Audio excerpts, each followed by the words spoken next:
into out front from the front lines in Ukraine, where there is a fierce fight underway nearby. The gunfire just unrelenting as Ukrainian forces try to push through the multi-layered Russian defenses, making their way across ground littered with landmines. Despite this, Ukraine says it is making real progress now in the area. That intense fighting coming as Russia continues to launch missiles deep into the city of Dnipro. You can see the smoke billowing from a high-rise residential, keep in mind, and a building that houses Ukraine's security services well in flames. As the fighting intensifies, Vladimir Putin is trying to shore up alliances wherever he can, cozying up now with the North Koreans as well as African leaders. Nick Robertson is out front. Vladimir Putin is looking for friends fewer than he hoped. Showed up for his grandiose Petersburg Africa conference, simultaneously sending Sergei Shoigu, his defense minister, thousands of miles to North Korea, cozying up to nuclear-armed Kim Jong-un. Pictures of Putin plastered on the walls, quite the reception for the Russians, and this Kim showing off his latest intercontinental ballistic missile, the Hwasa-18. Putin telling Kim in a letter, North Korea has firm support against Ukraine and its solidarity with Russia, highlight our common interests to counter the policy of the West. You don't do so much Putin propaganda in Pyongyang shows Kim desperate for foreign friends to their common ground, anger at America.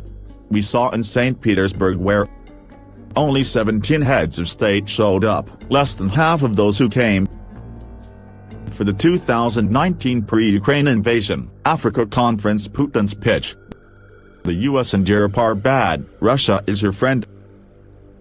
As South Africa and indeed as Africa, we are greatly encouraged by the Russian Federation, its commitment to deepening collaboration with the nations of Africa. South Africa's President, Cyril Ramaphosa, whose ailing political party denies indirect Kremlin cash support, vocal for Putin.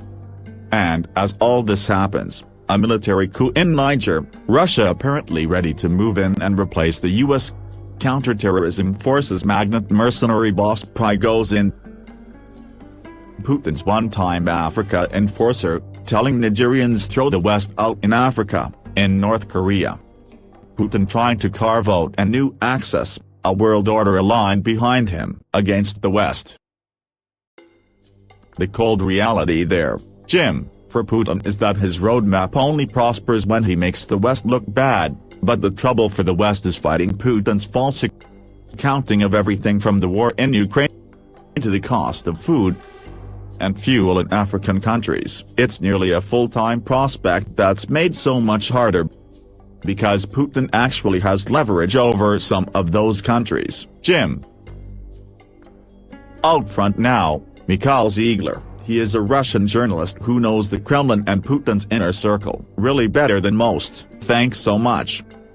He's also the author of War and Punishment, a new book about Russia's invasion of Ukraine. I wonder, Mikhail, we do know there's been some reporting in the past about Russia buying weapons and ammunition from North Korea for its war in Ukraine. What does it say about Russia's current position in the world that it's reaching out to really the world's biggest pariah state? One might say, that has been Putin's strategy for several years. He's trying to become the leader of the global anti-Americanism. So, yes, he understands that he has no way to find the peace, his own popularity in the global south in Africa, so he's trying to play that card as the leader of anti-American world, and sometimes it seems that he's rather successful in that. So at least all the speeches that could be heard during the Africa-Russia summit in some places broke. They were mostly against America or against the Western values. And Putin was trying to aim to prove that he is the real fighter against the West and the United States. Notably, of course, North Korea, very close to China as well.